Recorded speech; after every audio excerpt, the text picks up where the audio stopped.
한국과 인니의 기나긴 악연이 조만간 종지부를 찍을지도 모릅니다.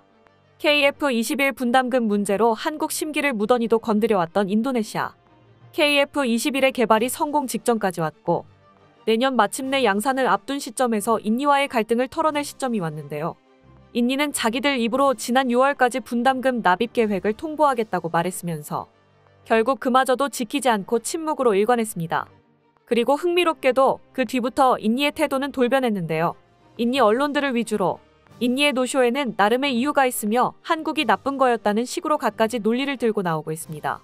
그런데 그 대부분이 너무 얕은 근거로 내세우는 일방적인 주장이라 지켜보는 한국 입장에서는 실소가 터져나오는 수준이었는데요.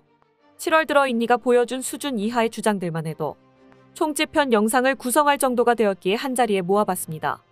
대한민국의 초음속 전투기 KF-21 보라매가 CJ1호기부터 6호기까지 11개월 만에 비행을 마쳤다는 놀라운 개발 기록을 세운 가운데 인도네시아가 한국이 준 마지막 기회를 제 발로 차버렸다는 기가 차는 소식이 들려왔습니다.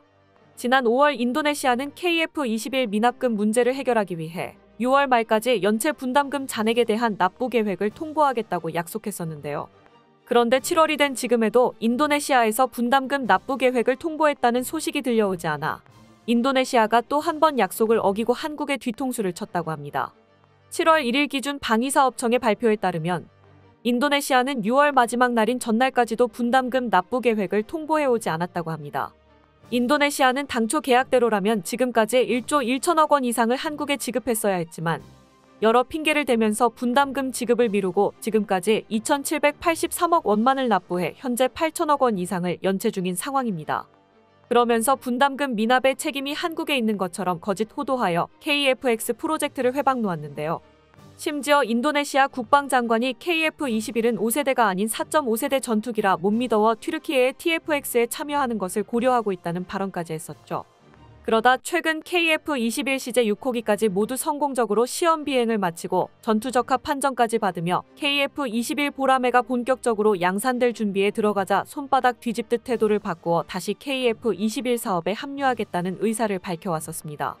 그리고 지난 6월 26일 인도네시아의 프라보어 수비안토 국방장관이 공식 기자회견에서 KF-21 분담금 지급 약속을 이행할 것이라고 밝혔었죠. 이미 인도네시아의 진절머리가 난 상황이었지만 그래도 마지막 기회를 줘보기로 하고 오늘까지 기다렸었지만 결국 디데이가 지나버린 지금에도 인도네시아 국방부에서는 아무런 소식도 들려오지 않고 있습니다. 그런데 이러한 상황에 오히려 인도네시아에서 크게 당황하고 있다고 하는데요. 인도네시아 사람들도 KF-21 개발이 순항하고 있다는 사실을 눈으로 뻔히 보고 있었기에 미납금을 지불하고 다시 합류하는 것이 최선의 선택임을 알고 있었습니다. KF-21 분담금 미납으로 국가 신뢰도가 크게 떨어진 상황이라 누구도 인도네시아와 거래하고 싶어하지 않는 것도 이유였죠. 그래도 프라보어 장관이 한국과의 약속을 지키겠다고 약속했기에 6월 안에 분담금 문제가 해결되고 그토록 고대하던 KF-21 시제 5호기를 받게 될 거라는 기대에 부풀어 있었습니다. 그런데 인도네시아 국방장관이 모두의 예상을 깨고 또 한 번 한국을 물먹였다는 소식이 들려오자 또 그럴 줄 알았다며 상대적으로 잠잠한 한국 언론과 반대로 인도네시아 언론들이 정말로 분노한 한국이 정말로 인도네시아를 퇴출시킬까봐 전전긍긍하고 있는 상황입니다. 현재 언론들은 인도네시아가 또 한 번 한국을 실망시켰다고 보도하며 프라보어 장관이 약속을 이행하지 않았다고 강력하게 비판하고 있는데요. 또한 프라보어 장관이 과거 인터뷰에서 약속을 이행하겠다고만 말했지 정확한 계획에 대한 답변을 회피했다는 사실로 미루어 당시 현장에서 프라보어 장관이 한 발언은 면피성 발언에 지나지 않았냐고 프라보어 장관을 강하게 규탄하고 있습니다. 인도네시아 언론들은 인도네시아가 우유부단한 사이 KF-21 사업에서 폴란드가 인도네시아의 대안으로 등장했다고 전하며 인도네시아 정부가 위기의식을 가져야 한다고 경고했는데요. 한 인도네시아 기사에서는 폴란드 조종사들은 FA-50 훈련을 위해 한국에 방문했을 때 KF-21 보라매의 폴란드 국기가 거꾸로 꽂혀 있다는 농담을 했었다. 단순한 농담처럼 들리지만 KF-21 보라매 프로젝트의 인도네시아의 존재를 간접적으로 부정한 일이었다라고 보도했고 또 다른 언론에서는 폴란드가 KF-21 프로젝트에 참가할 것이라 확신하고 있다며 폴란드의 합류는 한국의 신선한 공기가 될 수 있으나 KF-21 개발 사업에서 퇴출될 상황에 처한 인도네시아에게는 위기가 될 수 있다고 전했습니다. 8천억 원도 못 주겠다고 비열하게 굴고 있는 인도네시아와는 달리 한국과 20조 원에 달하는 역대 최대 규모의 무기 거래를 하면서도 대금을 성실하게 지불하고 있는 폴란드를 보고 있으면 굳이 인도네시아를 붙잡아야 할 필요가 있냐는 생각이 드는데요. 게다가 인도네시아 언론이 보도한 바에 따르면 이미 인도네시아는 지난 5월 마지막 기회를 제 발로 차버렸던 것 같습니다. 미납된 분담금 문제를 해결하기 위해 지난 5월 한국의 채권 추심단이 극비리에 인도네시아를 방문했었다고 하는데요.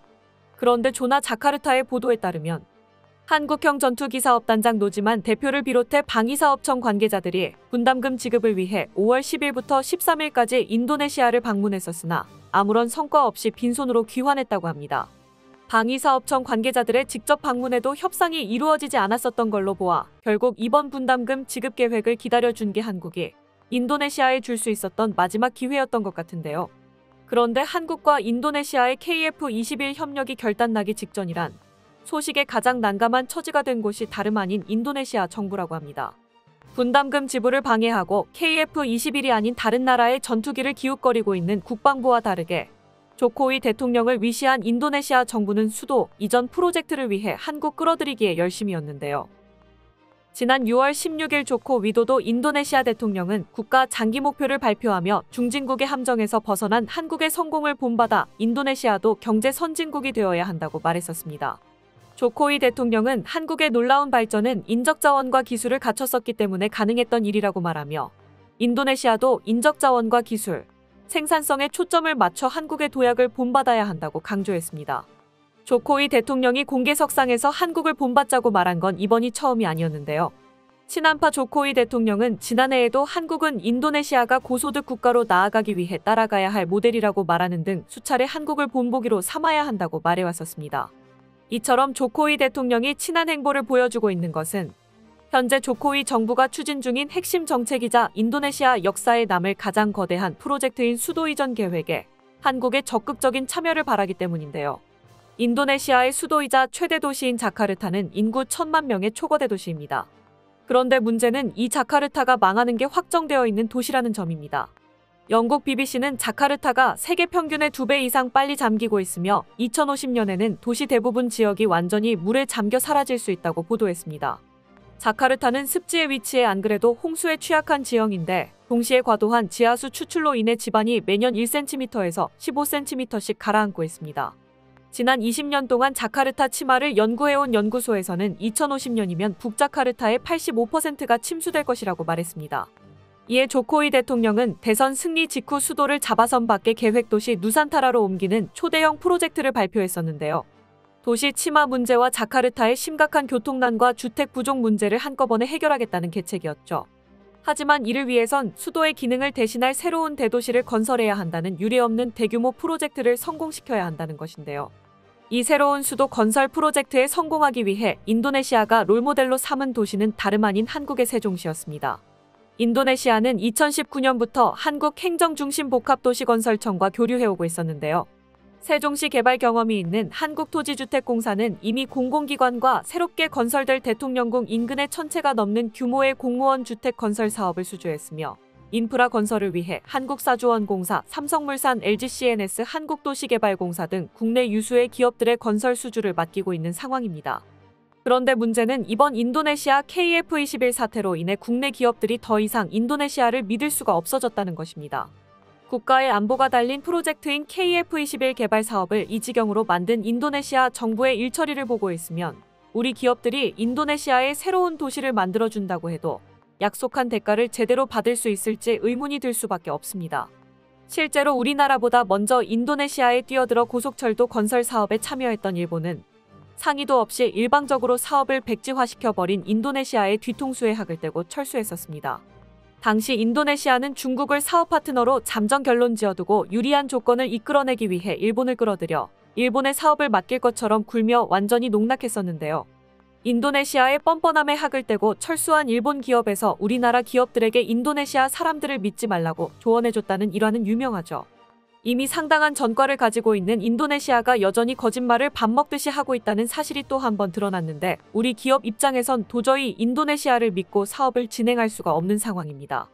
거기에 인도네시아 정부가 신수도 건설 재원의 20%만 정부에서 투입하고 나머지 80%를 민간 투자에 의존하겠다는 어처구니 없는 계획을 밝혔는데요. 지난 5월 CNN의 보도에 따르면 아직까지도 구체적으로 투자가 실현된 것이 아무것도 없어 사업 진전에 난항을 겪고 있다고 합니다. 조코이 대통령의 업적으로 기록될 장대한 프로젝트가 국방부의 삽질에 시동도 걸어보지 못하고 자카르타와 함께 침몰할 위기에 처했는데요. 조코이 대통령의 강력한 정적이자 인도네시아의 다음 대통령을 노리고 있는 프라보워 수비안토 국방장관이 이러한 상황을 노리고 KF-21 분담금 지급을 방해해온 것이 아니냐는 분석이 제기되고 있기도 합니다. 조코이 정권의 핵심 공약 2가지를 철저하게 망가뜨림으로써 프라보워가 다음 대선에서 확실한 승리를 거머쥐겠다는 것이죠. 조코이 대통령이 진작에 국방부에 고삐를 쥐고 KF-21 미납금을 납부했으면 아무런 문제도 없었을 텐데 반복된 어리석은 결정과 마지막 기회까지 날려버림으로써 국가의 안보가 걸린 2가지 프로젝트 모두를 위태롭게 만들고 있습니다. 인니 측에서 마치 단판이라도 지으려는 양 한국의 납부 계획을 통보하겠다고 밝힌 것은 지난 5월이었습니다. KF-21이 무장 분리 실험에 성공했을 즈음이죠. KF-21의 성공 가능성을 마지막까지 지켜보다가 확신이 생기고서야 투자하겠다는 얄팍한 의도가 너무 뻔히 보였습니다.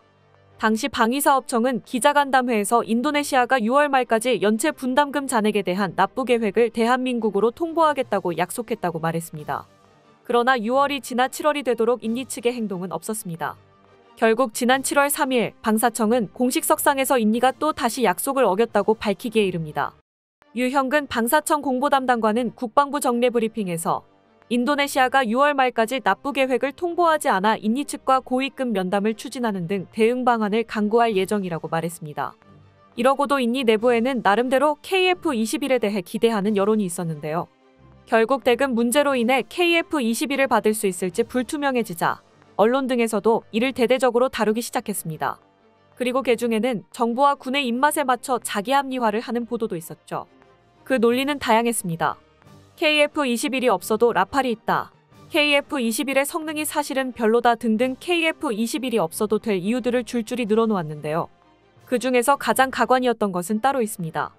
튀르키예가 중간에 나타나서 KF-21과 한국에 대한 폭로를 하며 이간질을 하는 내용이었기 때문입니다. 튀르키예는 사실 인니와 마찬가지로 KF-21 프로젝트에 참여할 뻔했던 나라입니다.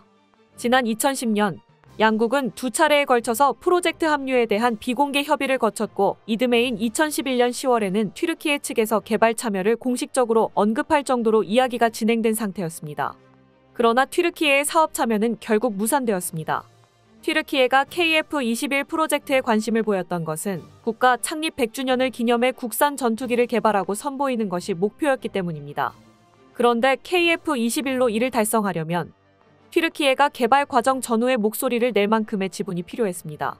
이를 위해 튀르키예가 한국에 요구한 지분율은 30에서 40%. 이 정도 지분이면 KF-21을 자국 기술이 들어간 합작 전투기라고 홍보할 수 있을 뿐더러 사업이 잘 안되면 먼저 프로젝트에 합류해 있던 인니와 손을 잡고 프로젝트의 주도권을 빼앗아 올 수도 있는 수준이었습니다.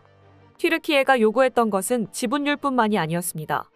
완전한 기술 이전, 육군의 차세대 대형 공격 헬기 사업에서 자국산 헬기인 T-129 망구스타를 채택할 것, 도입 수량 일부를 현지 생산할 것 등을 요구했죠.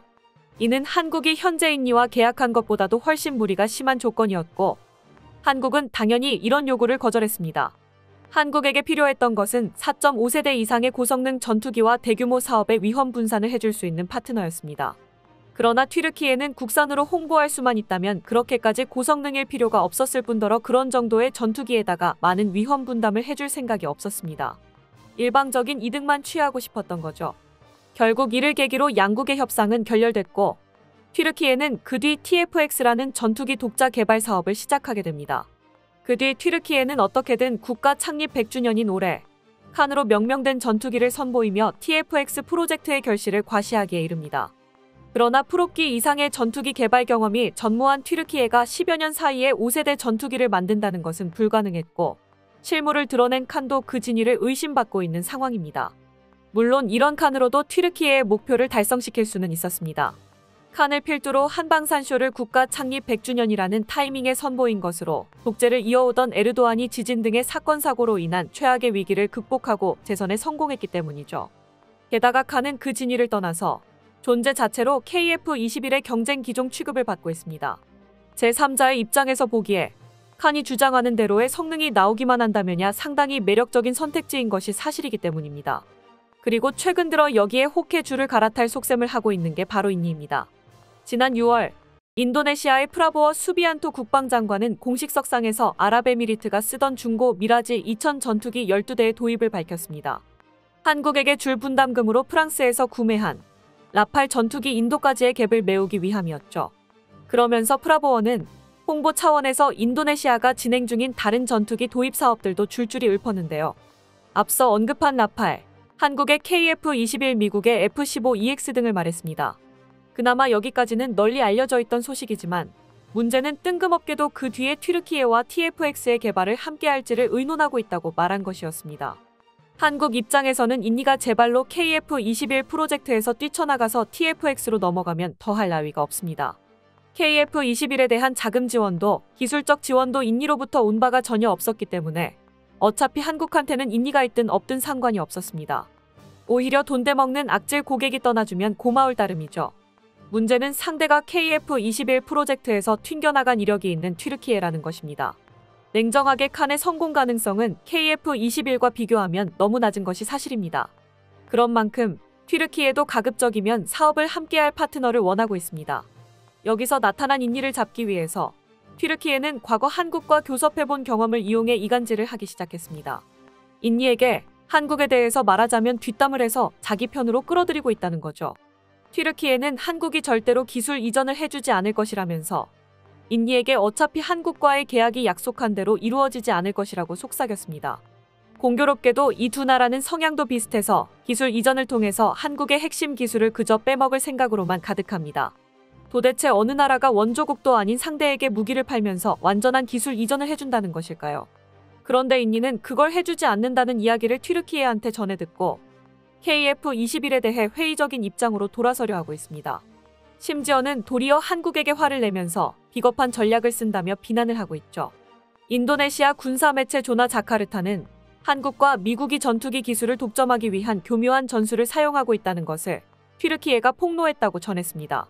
한국과 한국의 전투기 기술을 제공한 미국이 자기들한테 기술을 주는 것이 싫어서 불합리한 계약 조건을 제시했고 튀르키예는 이를 참지 못하고 뛰쳐나왔다는 것이 요지인데요.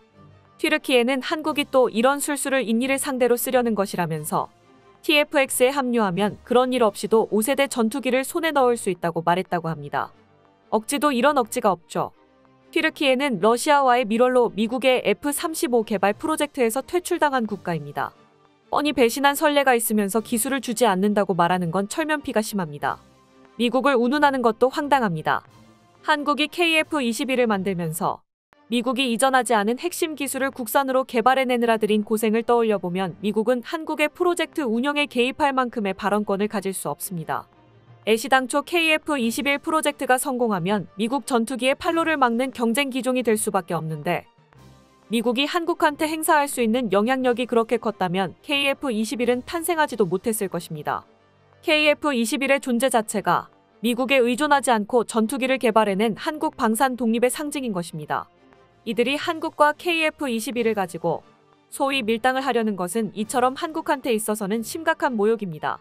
세계 각지에서 전투기를 사모으면서 금전 관계로 상대 국가를 화나게 하는 인니의 방식은 밀리터리 마니아들 사이에서도 미래가 없는 방식이라고 지적받고 있을 정도입니다. 공수표를 남발하면서 대금 지급을 차일피일 미루고 그러면서도 이익은 다 챙겨가려는 방식으로는 추후 다시금 무기를 도입해야 할 때 인니와 거래를 하려고 하는 나라가 없을 것이라는 이야기입니다. 솔직히 말해서 한국은 이런 모욕적인 처사만 아니라면 인니가 TFX 프로젝트로 갈아타는 것이 그렇게 반가울 수가 없습니다.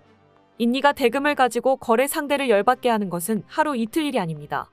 일본도 한때 인니와의 거래에서 감정이 상한 적이 있었고 중국은 지금도 실시간으로 철도 사업에서 인니의 불량하기 짝이 없는 지급 태도에 혀를 내두르고 있습니다. 그들이 정말로 원한다면 튀르키예도 인니와 거래하는 일이 얼마나 인내심을 시험하는 일인지 겪어봐도 좋을 것입니다. 자기들이 했던 KF-21 분담금 납부 협상의 약속을 스스로 깨고 또다시 입을 꾹 다물고 무작정 버티기에 들어간 인니. 국방장관이라는 사람조차 원론적인 답변만 하고 다시 묵묵부답하자 인니 내부의 언론과 그들이 선동하는 여론은 이제 되는 대로 아무 말이나 쏟아내고 있습니다. 반면 한국은 화가 머리끝까지 치미는 상황이죠. 그런 와중에 한 인니 언론이 또 상상조차 못한 신박한 논리를 들고 나왔습니다. 자기들이 가진 특정 자원 때문에 한국은 감히 인니를 내칠 수가 없다는 것입니다. 적반하장이 이쯤 되면 너털웃음이 나오죠. 무슨 근거로 이런 소리를 하는 것인지 지금부터 함께 알아보도록 하겠습니다. 6월까지라고 스스로 못 박아뒀던 KF21 분담금 납부 계획 제출 기한을 스스로 깬 인니. 하다못해 지키지 못할 계획이나마 써서 내는 게 좋았을 것을 이들은 그마저도 내팽개침으로써 자기들이 얼마나 KF21 프로젝트에 무성의하고 한국 알기를 우습게 하는지 재확인만 시켜줬습니다. 약속을 깨뜨린 후 인도네시아 측에서 공식적으로 나온 성명은 단 하나. 프라보워 수비안토 국방부 장관이 공군기지를 방문한 자리에서 관련 질문을 받고 답변한 아주 의례적이고 원론적인 발언뿐이죠. 지난 7월 7일 인도네시아 일간 콤파스 등 외신에 따르면 프라보워 수비안토 인도네시아 국방부 장관은 6일 자카르타 할림 페르다나쿠수마 공군기지에서 가까운 시일 내 KF-21 보람의 전투기 개발 프로젝트 관련 분담금 지급 의무가 완료될 것이라고 말했습니다. 이를 위해 프라보워 장관은 인도네시아 재무부와 협력해서 분담금 지급을 논의할 예정이라고도 전했는데요. 정작 인니 재무부 측에서는 아직 분담금 지급 관련 계획을 구체화하지 않고 있습니다. 인니 국방부로부터 KF-21 공동 프로젝트 부채 관련 최신 보고를 받지 못했다는 게 그 이유였습니다. 스리 물야니 인도네시아 재무장관은 KF-21 전투기 부채와 관련해 국방부로부터 업데이트를 받지 못했다며 향후 합의가 되면 나중에 처리할 것이라고 밝혔습니다. 사실 이런 반응은 당연한 것으로 애초부터 KF-21 관련 예산 자체가 제대로 편성되어 있지 않았던 것으로 알려져 있었고 프라보워 장관이 언젠가는 내겠다는 식으로 발언한 것도 하루 이틀 일이 아니기 때문입니다.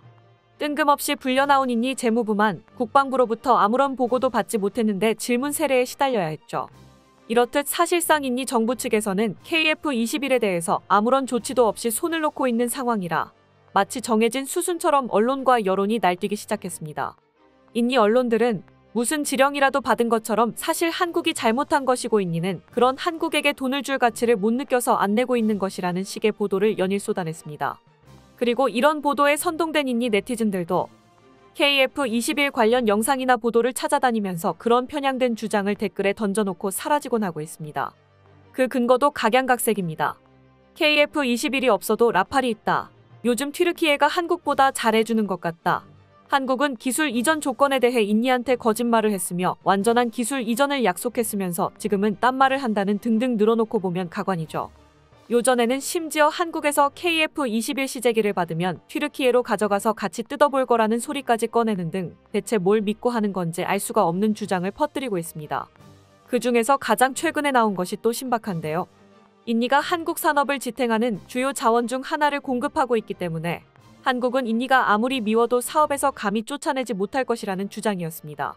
그 자원은 바로 요소인데요.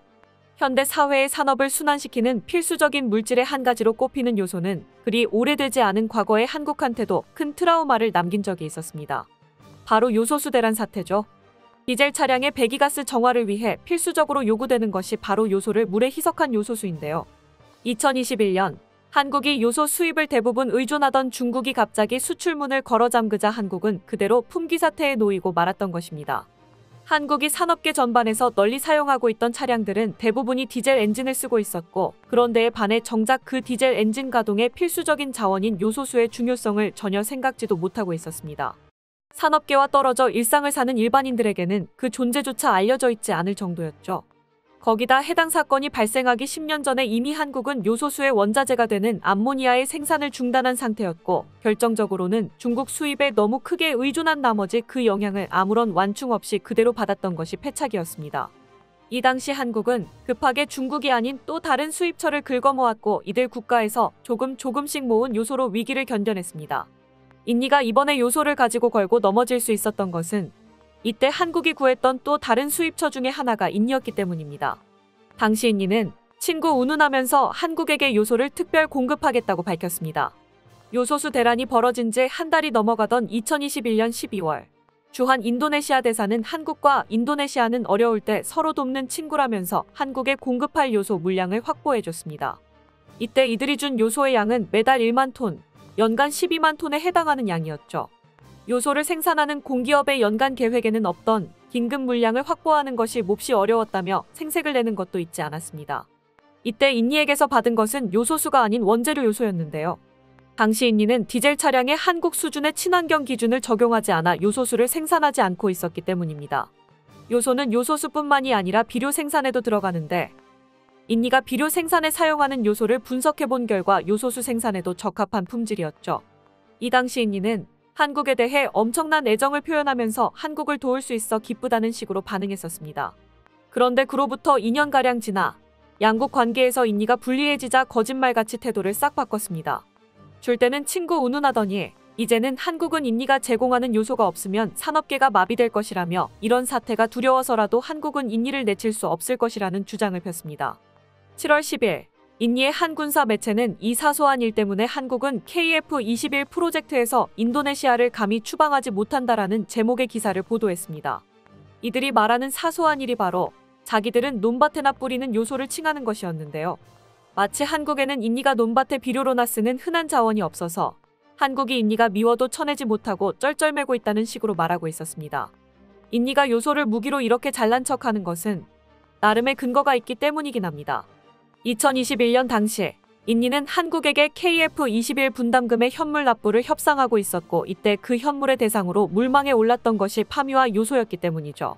물론 이 현물 납부에 대한 협의도 실질적으로 이뤄진 바는 전혀 없었지만 인니는 이때 한국이 요소를 중요한 자원으로 취급하고 있다는 것을 학습했습니다. 앞서 살펴본 바와 같이 한국은 실제로도 인니에게 요소를 일부 공급받기도 했으니 인니는 요소를 무기화해서 언젠가 한국을 휘둘러 볼 생각으로 가득 차 있었음을 알 수 있습니다. 그렇다면 한국은 정말로 인니가 요소를 무기로 휘두르면 이들이 무슨 짓을 해도 어쩌지 못하는 것일까요? 정답은 노입니다. 앞서 한국이 요소수 대란 사태에서 그 피해를 크게 입을 수밖에 없었던 가장 큰 요인으로 지목된 것이 바로 중국 의존도가 너무 크다는 점이었습니다. 그러면 상식적으로 생각해서 그 위기를 극복한 한국이 지금도 특정 국가에게 요소 공급을 크게 의존하고 있을 턱이 없습니다. 당연히 품귀 사태를 기점으로 해서 한국은 요소 공급처를 즉시 다변화하기 시작했고 그 당시 한국이 요소를 받아올 수 있었던 나라는 인니를 제외하고도 러시아, 호주, 베트남 등이 있었습니다. 인니가 KF-21을 빌미 삼아서 돌연 요소 공급을 끊는다고 하더라도 이제는 2021년만큼의 충격은 발생하지 않습니다. 게다가 좀 더 근본적인 해결책도 한국은 준비하고 있는데요. 바로 요소의 국내 생산을 부활시키는 것입니다. 2011년 당시 요소의 원재료인 암모니아의 국내 생산이 완전히 종료된 것은 시장 경제의 원리에 따른 것이었습니다. 즉 채산성이 안 나왔던 것이죠. 그런데 한 번 대란을 겪었다고 해서 시장 경제에서 이윤을 추구하는 기업에게 돈이 안 되는 암모니아 생산을 강요할 수는 없는 노릇입니다. 한국은 이 문제를 전매 특허인 뛰어난 기술력으로 해결하려 하고 있습니다. 기존의 전통적인 암모니아 생산 방식보다 훨씬 효율이 높은 암모니아 생산법을 개발해낸 것이죠. 암모니아의 대량 생산은 100여 년 가까이 한 가지 방법으로만 이루어지고 있습니다. 하버보슈법으로 불리는 방식인데 수소와 질소를 고압해서 촉매를 넣고 반응시켜서 암모니아를 얻는 것입니다. 이 방법은 고압 고온의 환경을 인위적으로 만들어야 한다는 점에서 비용 문제가 발생했지만 그럼에도 불구하고 이보다 수득률이 높은 방법이 없어 그동안은 최선의 방식으로 여겨지고 있었습니다. 하지만 한국은 이 하버보슈법을 뛰어넘는 암모니아 생산법을 개발해냈죠. 볼 밀링법으로 불리는 이 방식은 용기 안에 쇠구슬과 철가루를 넣고 회전시키면서 여기다 질소와 수소를 차례로 주입하는 간단한 방식입니다. 쇠구슬과 함께 빠르게 회전하면서 철가루 표면에서 질소가 분해되고 수소가 여기에 저절로 달라붙으면서 암모니아가 만들어지는 원리인데요. 온도는 기존의 10분의 1, 기압은 기존의 200분의 1인 45도 1기압에서도 합성이 가능하다는 점만 해도 압도적인 효율이 나옵니다. 심지어 수득률은 기존의 25%를 까마득하게 뛰어넘는 82.5%로 말도 안 되는 상승폭입니다. 100여 년 만에 등장한 최고 효율의 암모니아 공정이 등장한 것으로 과학계는 물론 암모니아를 널리 사용하는 산업계까지 크게 술렁였던 사건입니다. 현재 이 기술은 상용화 준비 단계인데요. 그 메커니즘 자체가 기존과 비교조차 안 될 정도로 단순한지라 상용화에도 큰 어려움이 없는 것으로 보입니다. 이 기술이 국내 암모니아 생산에 투입되기 시작하면 공급망 문제 해결은 물론이고 오히려 한국산 암모니아의 경쟁력마저 생기게 됩니다. 인니가 KF-21 프로젝트에 어깃장을 놓으려고 꺼내든 카드 하나가 허무하게 파회되는 것입니다.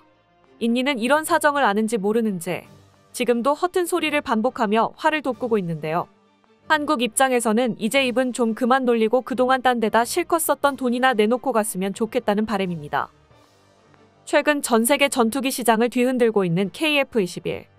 전투기 도입 계획이 있는 국가들은 열광하고 있는 반면 경쟁 기종을 만드는 나라들은 가시방석에 앉은 기분입니다. 이런 상황에서 지난 6월 28일 전투기 시장에서 한국의 가장 큰 경쟁자로 꼽히는 프랑스에서 KF-21을 분석한 기사가 나왔습니다. 여기서 프랑스는 자기들이 자리 잡고 있는 시장에 KF-21이 들어오게 되면 경쟁 기종들은 빠르게 밀려나게 될 것이라고 봤는데요. 미국같이 한국의 동맹이나 인디나 폴란드같이 KF-21의 잠재적 판매 대상국이 아닌데도 이런 목소리가 나왔다는 점에서 이 기사는 많은 주목을 받았습니다. 한편 인도네시아에서도 이 기사 내용에 관심을 보여 그 내용을 옮긴 기사가 있었는데요. 이때는 인디가 분담금 지급에 대한 약속을 깨기 직전인 6월 말이라서 지금과는 KF-21에 대한 태도가 사뭇 다릅니다. 이들은 프랑스의 반응에 대해서 어떻게 반응했는지, 그리고 지금은 태도가 어떻게 바뀐 것인지 기사 원문을 통해 함께 살펴봅시다.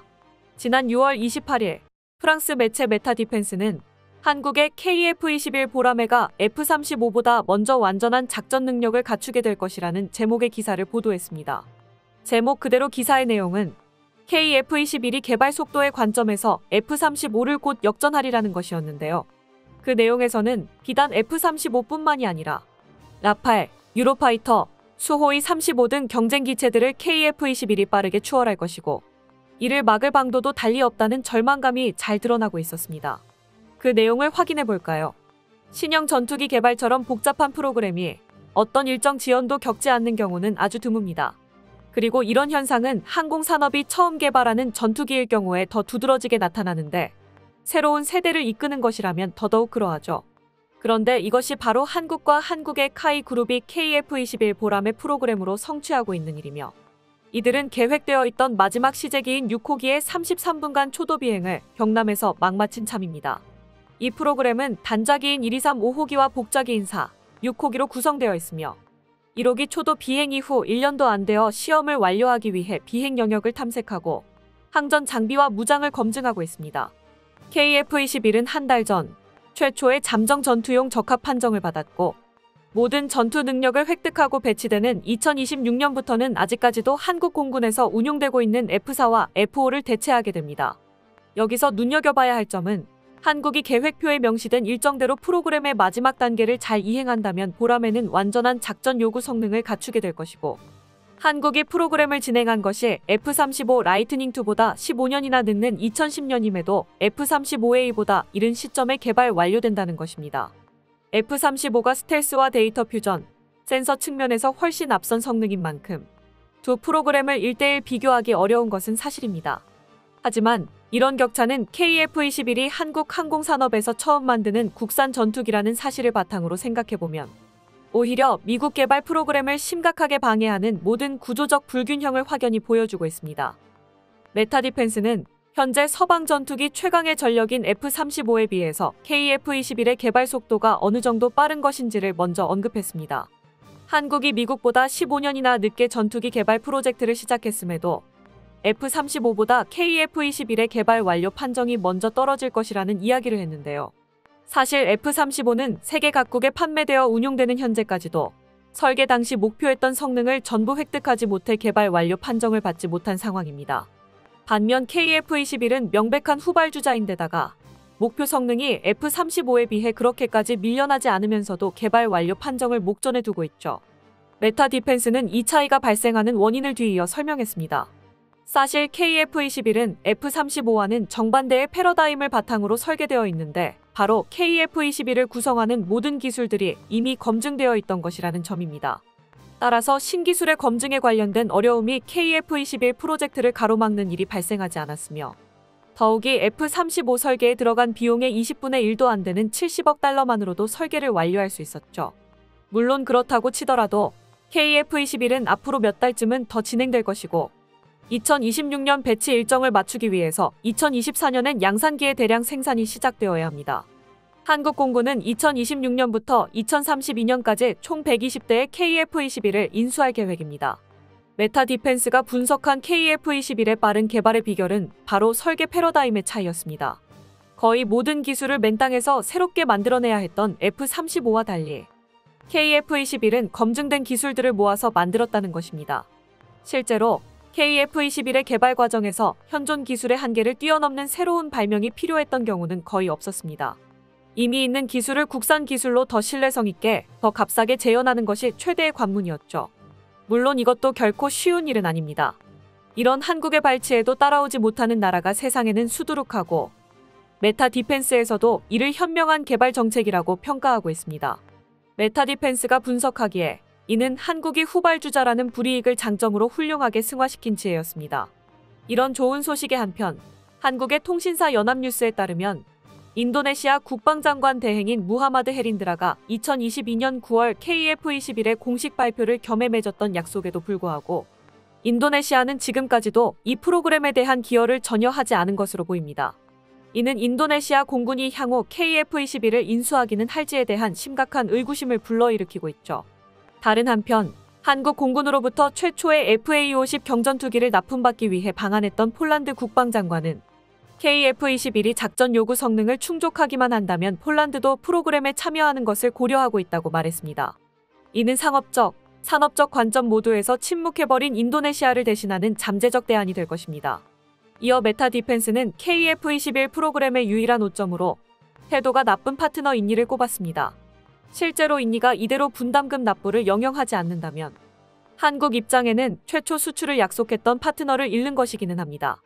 그러나 매체에서도 언급됐듯이 이러한 손실은 이미 인니 뒤에 줄을 늘어선 국가들이 바로 메워줄 수 있으며 그 최우선 후보는 바로 폴란드였죠. 인니의 태도는 KF-21 프로젝트에 있어서 분명한 리스크로 작용하고는 있으나 한국은 다른 분야의 방산 수출을 통해 확보해둔 인맥으로 그런 리스크를 어느 정도 관리하고 있다는 것입니다. 이제 남은 것은 개발의 첫 번째 단계를 마무리하고 이제까지 보여줬던 것과 같은 속도와 효율성을 유지하며 테스트를 마치는 것입니다. 그리고 최근 한국 전투기의 5번째 고객이 된 말레이시아가 다른 후보들을 떨어뜨리고 T-50 훈련기와 FA-50 경공격기를 선정했던 것처럼 이에 성공할 경우 KF-21은 F-16, 라팔, 유로파이터 타이푼, 수호이 35등이 있는 국제 전투기 시장에 발을 들이밀게 될 가능성이 매우 높습니다. 메타 디펜스의 본심은 마지막 단락에서야 나왔습니다. 한국이 FA-50으로 훈련기 및 경전투기 시장을 쓸어담았던 것과 같은 방식으로 이번에는 본격적인 4세대 이상급 전투기 시장에 진출할 것을 두려워하고 있는 것입니다. 매체가 예시로 든 말레이시아 경전투기 사업은 사업 초기부터 큰 관심을 모으고 있었습니다. 다양한 국가가 참여한 데다가 그 중에는 기존의 방산 강국으로 분류되지 않던 국가들도 대거 참여했기 때문입니다.